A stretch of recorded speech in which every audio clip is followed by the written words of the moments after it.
संत लूकस लिखित सुसमाचार अध्याय 13 वचन संख्याएं 18 से 21 तक। ईसा ने कहा, ईश्वर का राज्य किसके सदृश है? मैं इसकी तुलना किससे करूं? वह उस राई के दाने के सदृश है जिसे लेकर किसी मनुष्य ने अपने बारी में बोया। वह बढ़ते बढ़ते पेड़ हो गया और आकाश के पंछी उसकी डालियों में बसेरा करने आए। उन्होंने फिर कहा, मैं ईश्वर के राज्य की तुलना किससे करूं? वह उस खमीर के सदृश है जिसे लेकर किसी स्त्री ने 3 पसेरी आटे में मिलाया और सारा आटा खमीर हो गया। यह है प्रभु यीशु ख्रिस्त का पवित्र सुसमाचार। हे ख्रिस्त, तेरी स्तुति हो। ख्रिस्त में मेरे माता पिताओं, भाई और बहनों और प्यारे बच्चों, आज संत लूकस लिखित सुसमाचार का अध्याय 13 वचन संख्याएं 18 से 21 में यीशु 2 दृष्टांतों का उपयोग करते हैं ताकि परमेश्वर का राज्य की प्रकृति को समझा सके। इन दृष्टांतों के माध्यम से वह दिखाते हैं कि कैसे कुछ छोटा चीज भी बड़ी होकर गहरा प्रभाव डाल सकती है। आइए इन्हें एक उदाहरण के साथ समझते हैं। वचन संख्या 18 और 19 में राई के दाने का दृष्टांत। फिर यीशु ने कहा, परमेश्वर का राज्य कैसे है? मैं उसे किससे तुलना करूं? यह राई का एक छोटे से दाने के समान है जिसे किसी व्यक्ति ने अपने बाग में बोया।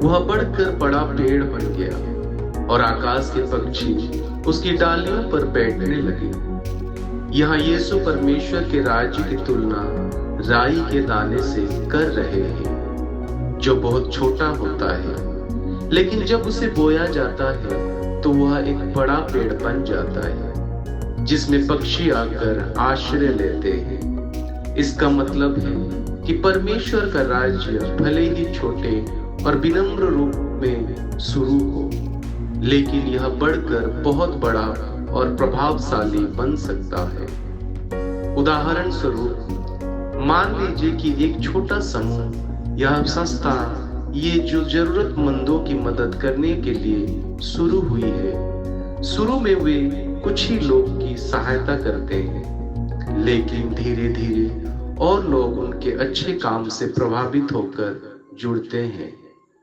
अंततः यह समूह एक बड़ी संस्था बन जाता है जो हजारों लोगों की मदद करता है। जो एक छोटा सा प्रयास था वह एक बड़े पेड़ की तरह बन जाता है जो समूह को आश्रय देता है, जैसे राई का दाना एक बड़े पेड़ में बदल जाता है।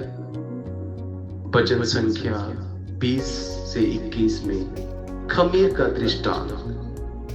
फिर उन्होंने कहा, परमेश्वर का राज्य किसके समान है? यह उस खमीर के समान है जिसे एक स्त्री ने आटे में मिलाया और वह खमीर सारा आटा खमीर का बन गया।